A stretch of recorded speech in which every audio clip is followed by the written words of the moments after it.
This video has been sponsored by the Bismuth Smith, who specializes in making high-quality bismuth crystals and decor items. His entire catalog and his shop can be found on his website, thebismuthsmith.com. When a lot of people get indigestion or heartburn, they turn to an antacid to help alleviate the symptoms. These antacids all contain some sort of base, like baking soda, aluminum or magnesium hydroxide, or calcium carbonate. The exact details of how each of them work is slightly different, but in general, their overall mechanism is the same. When they enter the stomach, they immediately start reacting with the acid and they neutralize some of it. And in many cases, this can very quickly get rid of mild stomach upset or heartburn. Most of the common antacid products are relatively simple and only include a base. Some other ones though, like Alka-Seltzer, can also contain a pain reliever like aspirin.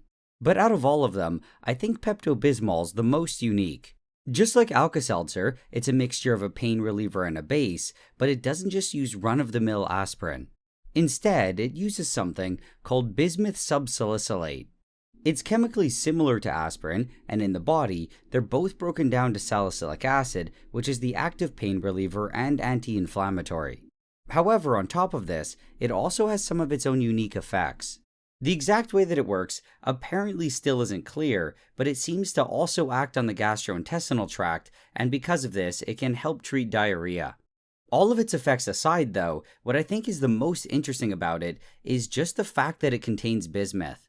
Bismuth is an element that's rarely seen in medications, and besides Pepto Bismol, there are probably only a couple other ones that contain it.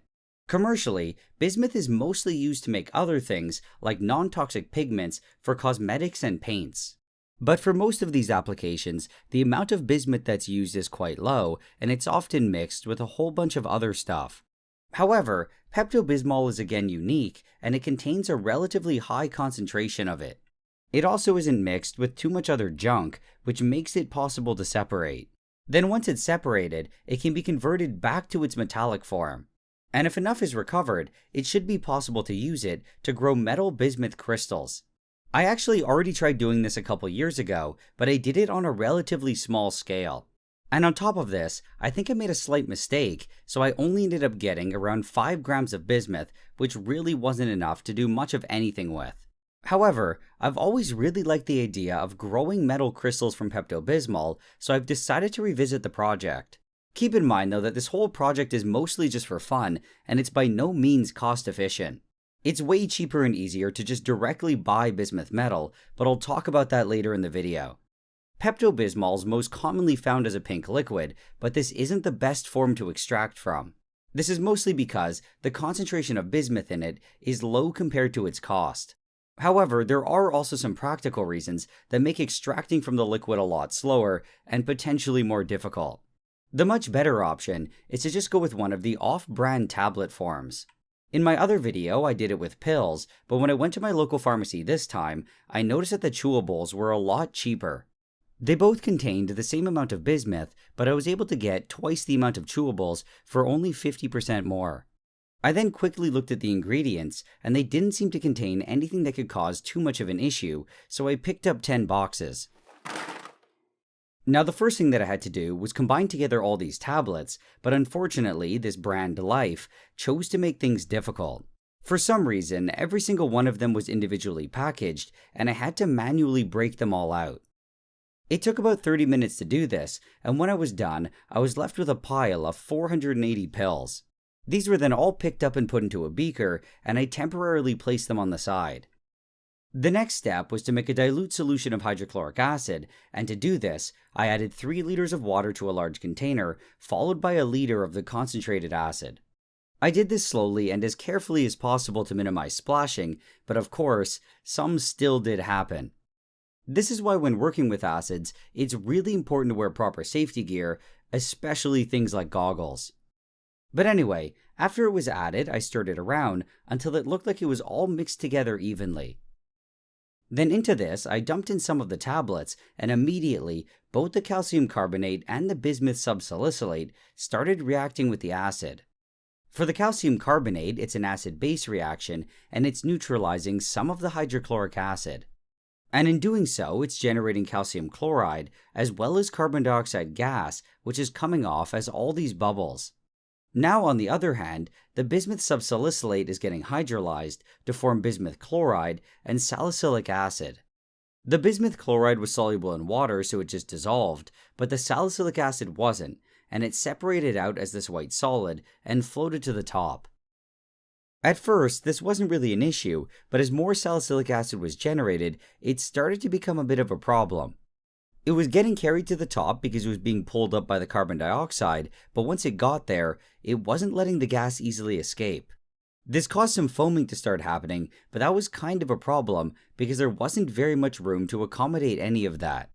In hindsight, I probably should have used a larger container, but it did still end up being okay.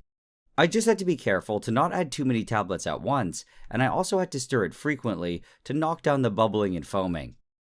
After the last ones were added, I continued stirring it occasionally for a couple hours, and pretty much everything disappeared. What I had now was a solution of calcium chloride and bismuth chloride mixed with a whole bunch of solid salicylic acid and pill filler. This would all have to be separated off, but I was worried that if I tried filtering it like this, it could block the filter. So instead, I tried leaving it overnight so that a lot of the solid junk would settle out at the bottom. When I came back to it the next day, I saw that it only kind of worked. A lot of the pill filler and other junk did sink to the bottom, but most of the salicylic acid seemed to just stay at the top. I tried stirring it a bit to see if it would knock it down, but it didn't really do much. I didn't really think this would be too much of an issue though, so I just moved on to filtering. I started adding it to my vacuum filter, but unfortunately, it didn't work as well as I had hoped.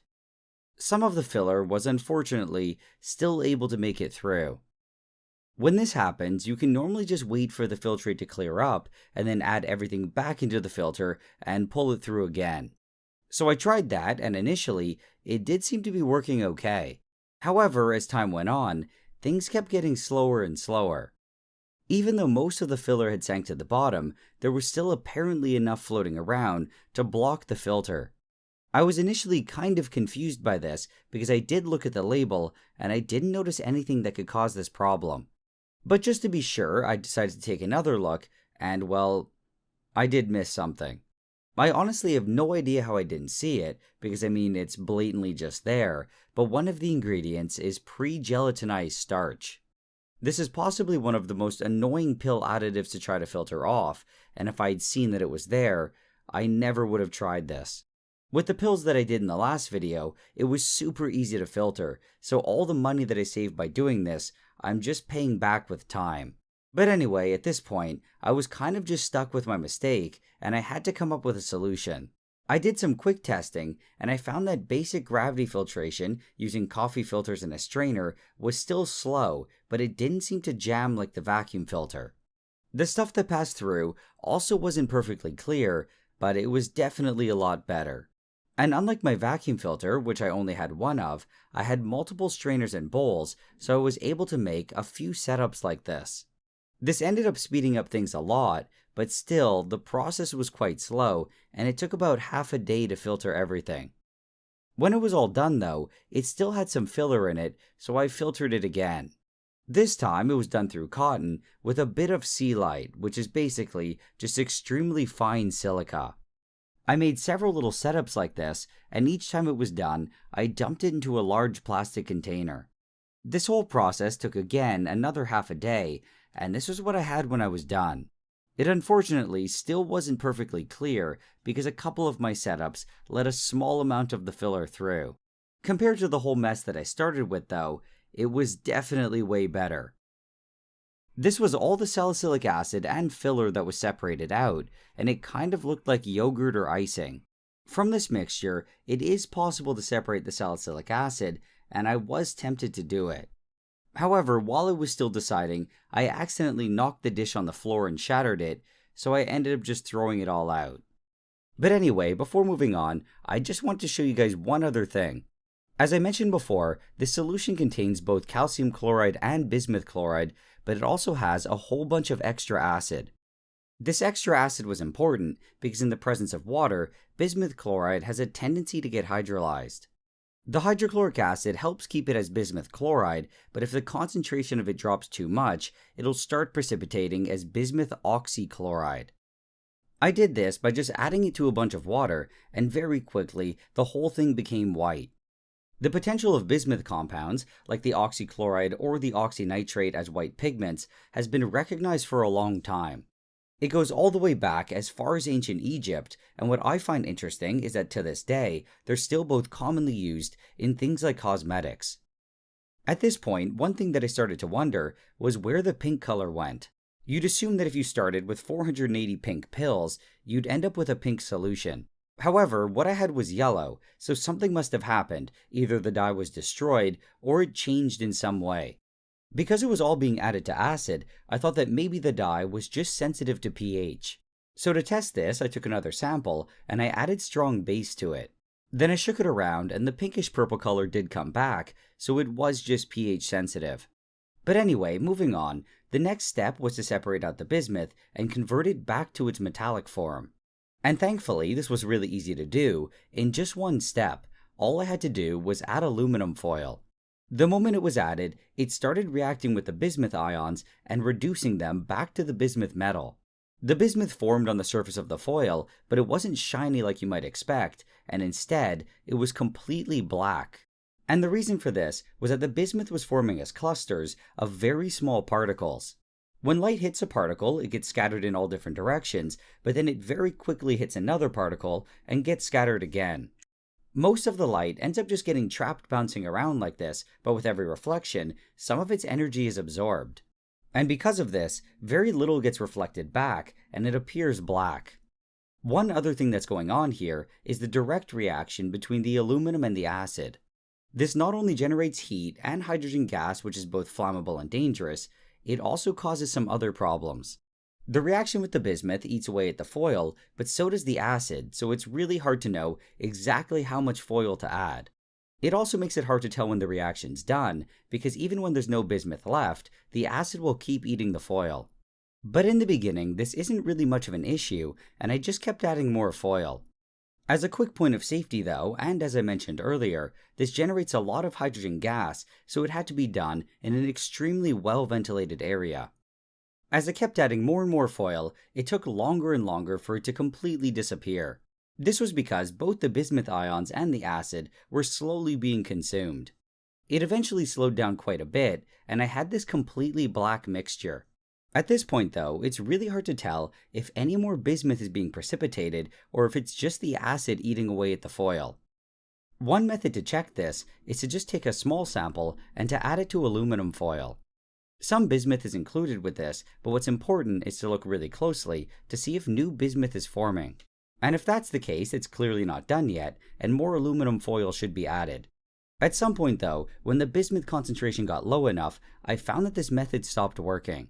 To get around this, I had to start taking larger samples and also filtering off the bismuth. This way, it was a lot more sensitive, and I could see that if even a small amount of bismuth was made. I also used my heat gun to speed things up and to get the reaction going faster. And this was what it looked like just a couple minutes later, so clearly, the reaction wasn't done yet. This meant that I still had to add more aluminum foil, and I just dumped a bunch in.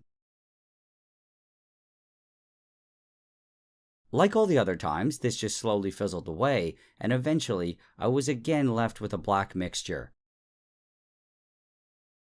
I went ahead and tested it like before, and this time, there was way less bismuth. But some still did form, so I had to add more foil.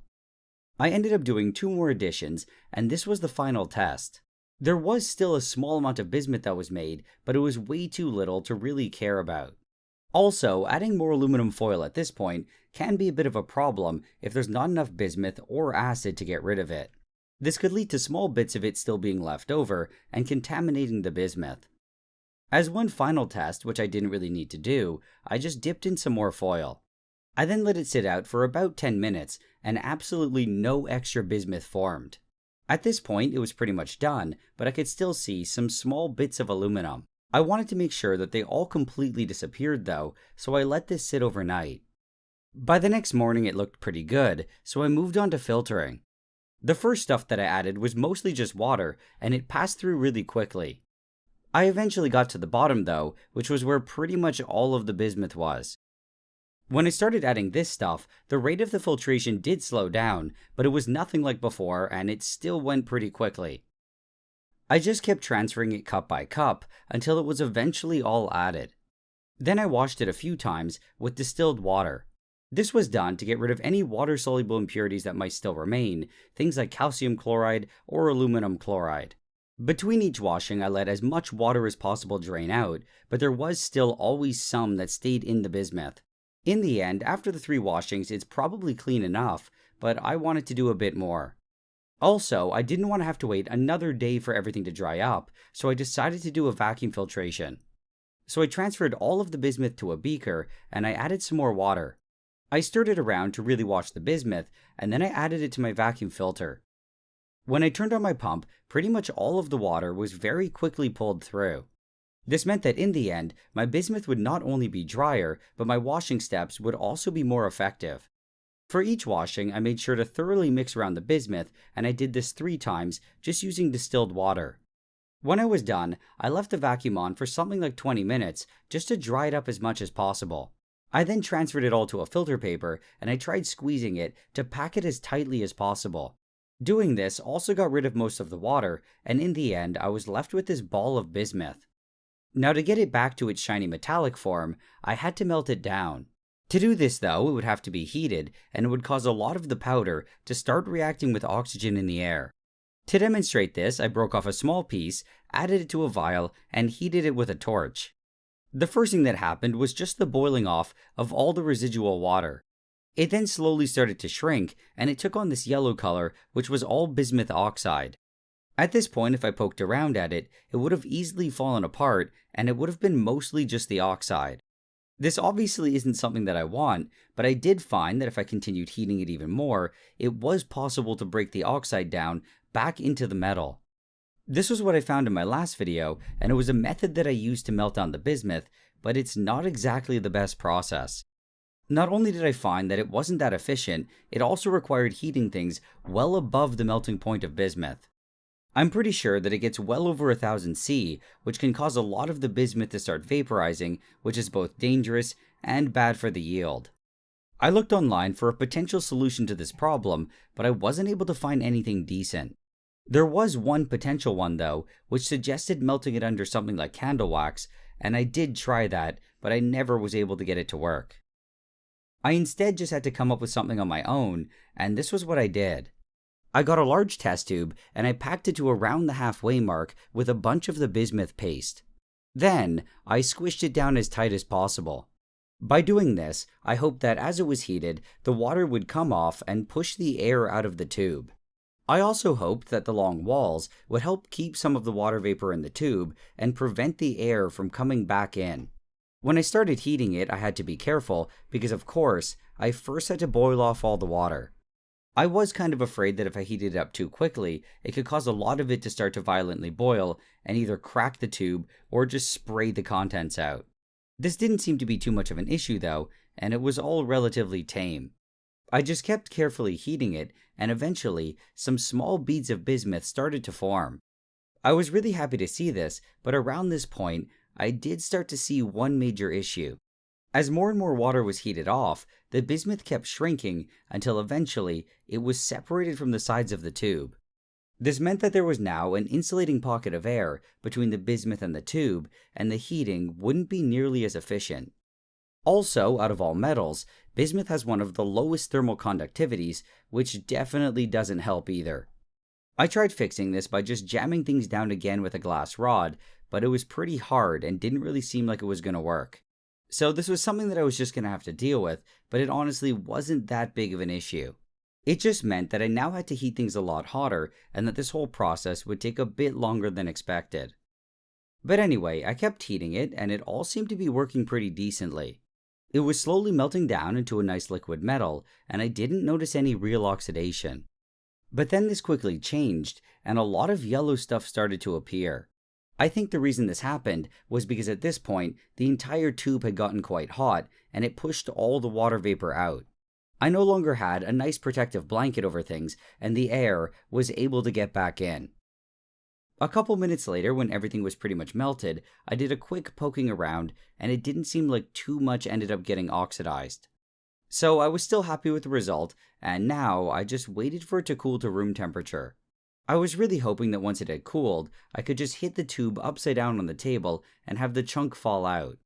This definitely wasn't the case though, and it was really stuck in there, so I ended up just having to smash it.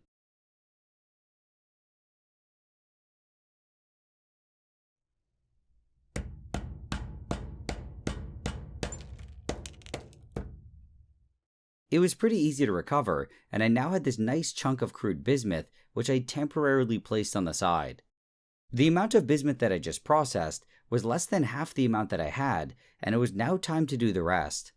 Just like before, I packed it all into a test tube, and I slowly and carefully heated it to get rid of the water. As expected, it eventually separated from the walls, but this time, it took a lot longer to melt. In the previous run, once it had all shrunk down, it kind of slumped to the side and got closer to the glass. This time though, it just stayed upright, which made the heat transfer even worse. To speed it up, I probably could have tried poking around at it, but I didn't really bother. Although it was way slower than the last one, it was still working, so I didn't really see a point in messing around with it. It also seemed to have this wider top part, which might have been protecting it from air, so I figured it was better to leave it. When it was almost done though, I did start to poke around, just to shove down the last little bit. After that, I kept heating it for a few more minutes, and then I let it cool down to room temperature. Like before, there was no chance that it was just going to fall out of the tube, so I had to break it. I knocked off all the other glass, and this now left me with my second chunk of crude bismuth. This was everything that I recovered, along with some small beads that I got from a few tests that I did. In total, I was able to get about 43 grams out of the theoretical 72.6 that was in all the tablets. This represents a recovery of about 60%, which isn't amazing, but it's a lot better than I did the last time. In that one, I apparently got an even worse recovery of only 22%. But anyway, now that I had the metal, I wanted to try making crystals, but first, I had to clean it up a bit. This would normally be done in something like stainless steel, but I wanted to show you guys what was happening, so I did it in a beaker. The only risk with doing it like this is that as it's heated, the glass could crack. So just in case, below all this, I set up a metal tray. I then started heating it with my torch, but unlike before, I didn't have to worry too much about oxidation here. This was because now that it was mostly all melted together, it didn't have nearly as much contact with air. It still will oxidize on the parts that are exposed to air, but it's really not a big problem. As I heated it, it slowly started to melt, and it all looked pretty good. But then, it was right around this point that I noticed a problem. For the most part, this large piece stopped melting, except for some small pieces of it. When I saw this, I knew it was a really bad sign, especially when some of it started turning yellow. This meant that I didn't melt it enough in the last step, and a lot of it was still in the powder form.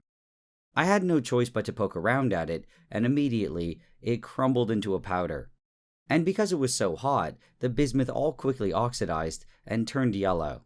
This was exactly what I wanted to avoid, but at this point, I didn't really have an option. There was way too much oxide to just throw away, so I had to try converting it back to the metal. And as we saw before, this is done by just heating it up like crazy and breaking it down. This is not only really dangerous though, just because of the sheer temperature, it also produces a bunch of metal vapor. So for these reasons, I don't at all recommend anyone trying this, especially in glass. At some point, it looked like it even started boiling, but I'm not sure if that was actually the bismuth or just something else producing gas. But anyway, all the oxide did eventually disappear, except for some other junk. I'm not really sure what this was, but it was some sort of impurity, and it had to be separated off. This was pretty easy to do, and while it was still extremely hot, I just poured off the liquid bismuth. And at first, everything that came out was nice and clean, but then I shook the beaker a little bit too hard. A small piece of slag fell into it, and I immediately tried to pick it out, but it was already stuck. I'd have to deal with this later, but for now, I just let it cool down. This was the beaker that I just poured it from, and you can see all the junk that was left behind. You can also see that the bottom of the beaker started to melt and liquefy, which definitely wasn't safe. But anyway, back to the bismuth. It cooled down pretty quickly, and I easily removed it from the watch glass. When I looked at it, the first thing that I noticed were all the different colors, which was pretty typical of bismuth. On its surface, it has a very thin film of bismuth oxide, and depending on the thickness of this film, it can change the way that light is reflected. This phenomenon is generally known as thin film interference, and it's the same reason why a small amount of oil can cause all those different colors on the surface of water. But anyway, to make crystals, I had to melt it again, and to do this, I had to break it apart. Bismuth is a relatively brittle metal, so I just tried snapping it in half, but it was harder than I thought. To break the rest of it, I just smashed it a bunch of times with a hammer. This also helped crush all the slag and oxide that I accidentally dropped into it. I thought I had to do another cleaning step, but this separated it surprisingly well, so I just went directly to making crystals. Now for this part, when it comes to making the crystals, the biggest challenge is just doing it with this little bismuth. I now had even less than I originally started with, because that whole cleaning process caused me to lose about 9 grams.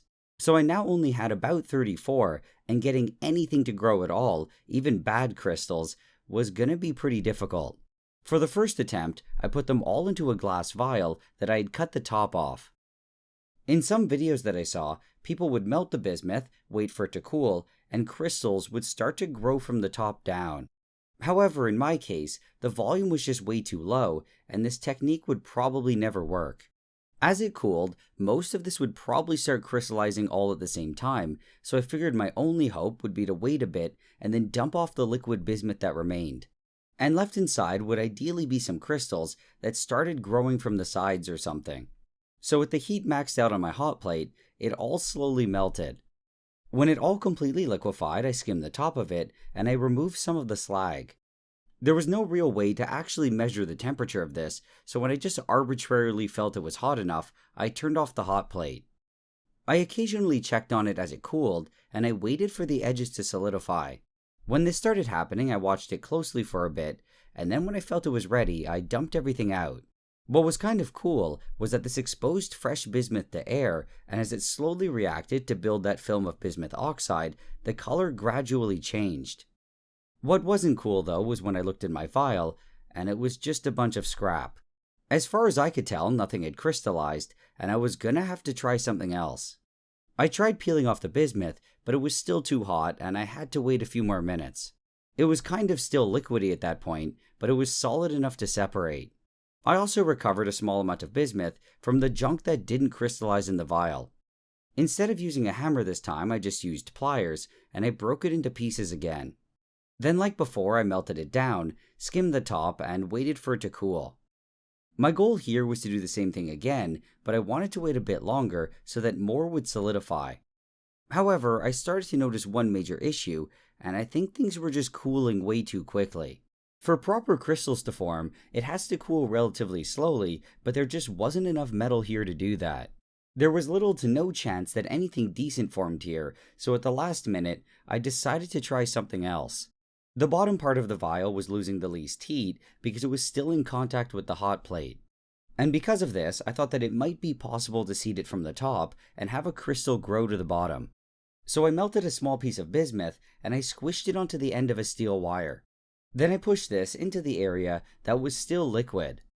The only issue now though was that I had no idea how fast the stuff inside was solidifying.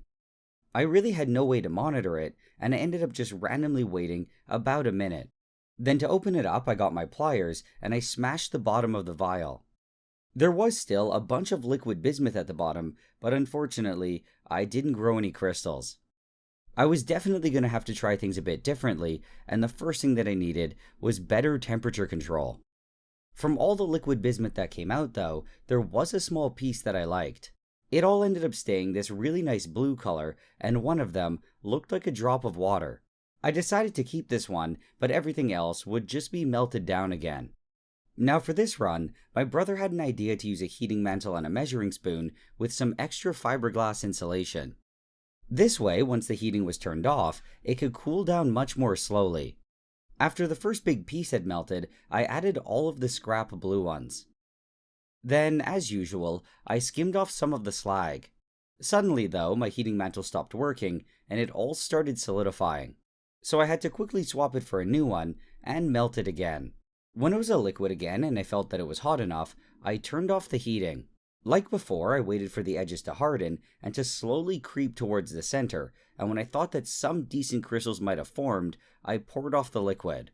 The stuff left in the spoon hardened relatively quickly, and it was pretty easy to get out. Unfortunately, there still weren't any crystals in it, but I thought that it was a lot more promising than before. So I loaded it all back into the spoon, and I started heating it again. When it all melted, I did like all the other runs, I skimmed the top, and then I turned off the heating. I originally planned to just wait for the edges to harden, and then to pour off the liquid. However, at the last minute, I decided to try something different.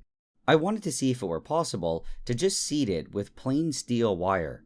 When I poked it in though, I felt something hard just below the surface, which I wasn't expecting. This time, it apparently seemed like something more interesting was happening on its own. So I took out the wire and waited a bit longer, and I occasionally tapped the spoon to see which parts were still liquid. With all the insulation, and with this heating mantle that was deeper than the other one, the temperature decreased much more slowly. This not only made it much easier to control the process, it also made it much more likely to actually be growing crystals. I wasn't exactly sure when to stop, and I ended up just waiting until there was only a little bit of liquid left near the center. I took away the mantle and poured it out, and immediately, the results were clearly better. There were actually some crystals that had formed, and I was really happy with this, but honestly, also really surprised that it worked. To get it out, I just carefully knocked the spoon against the table. From the bottom, I saw these nice blue crystals, but when I flipped it over, it looked like it was blocked by this middle piece. So to try to get a better view of things, I used my pliers and I pulled it out. This thankfully didn't destroy it, and it made it much easier to see the nice stepwise pattern that's pretty typical of bismuth crystals.